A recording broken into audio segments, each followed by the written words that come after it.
2024 marks the 25th anniversary of Batman Beyond Season 1, and there were so many memorable designs from that show that I've really been looking forward to seeing made on my shelf.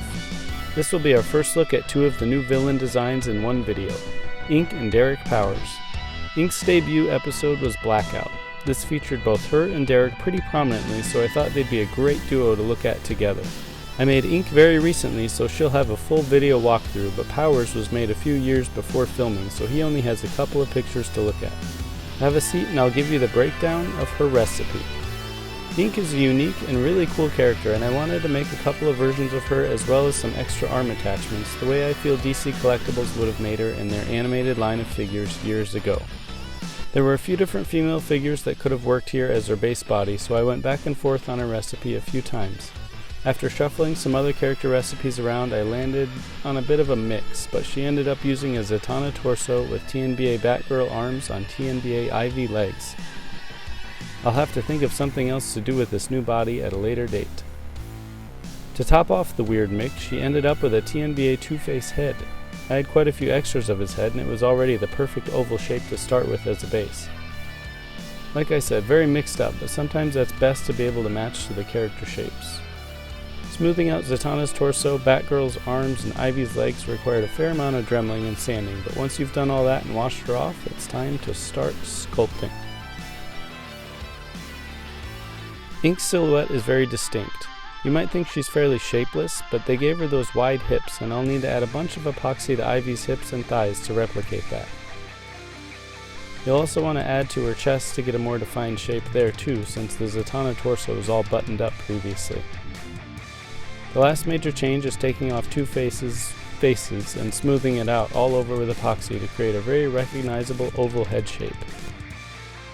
Once her body is all sorted, you want to start thinking about all of her additional hands and accessories.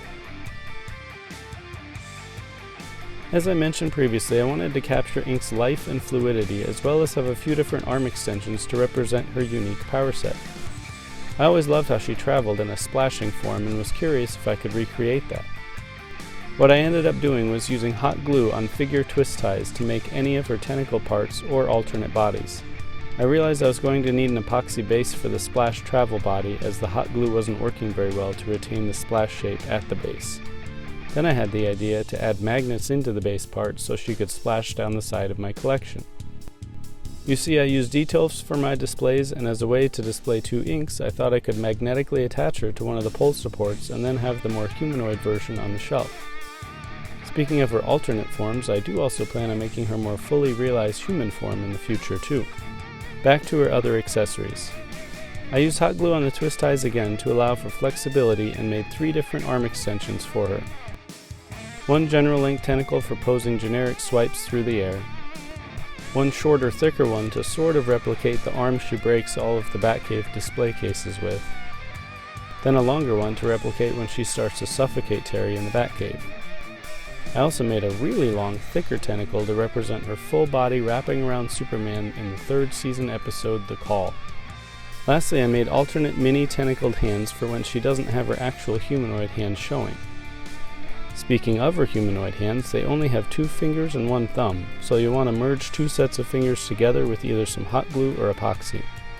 I built all these arm extensions on top of extra hands so that they could be swapped out at the wrist and then still retain the wrist articulation and swap out easily. The last 2 accessories are her signature curvy S-hand thing and a removable mallet on the longer tentacle arm for when she needs to make a smashing getaway.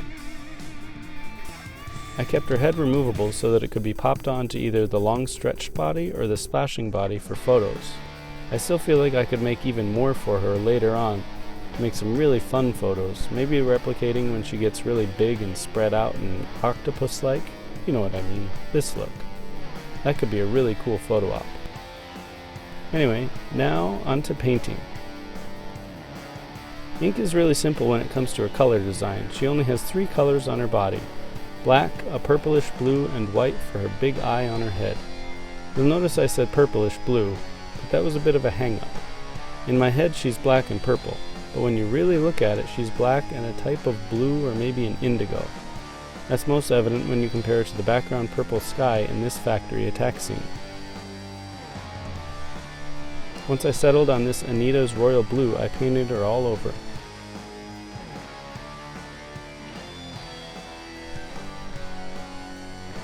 As I've covered before, when cell shading, you want to paint the lighter highlight on first and then cover it with the darker color so that you don't have to do as many exacting coats for the lighter shade. Finish her off with a singular white eye and then paint her accessories and extensions in much the same way. All done! She's ready for some neat photos to fill in her missing bio photo.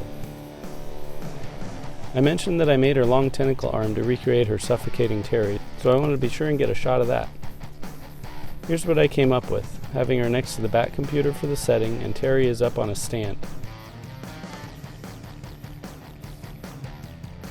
With ink all done, let's drop in on Derek Powers and see what parts went together to make him.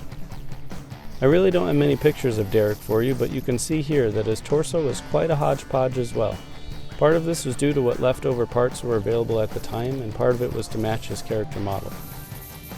For his pants, TNBA Joker has been my go-to for any character that needs slacks in the post-BTAS world. They really are the perfect neutral legs for dress pants on many recipes. That only leaves his head. Derek has a very signature sleepy-eyed look, and my mind immediately went to using the alternate Kirk Langstrom head from the Gods and Monsters Batman figure. Look at those eyes, they match so well.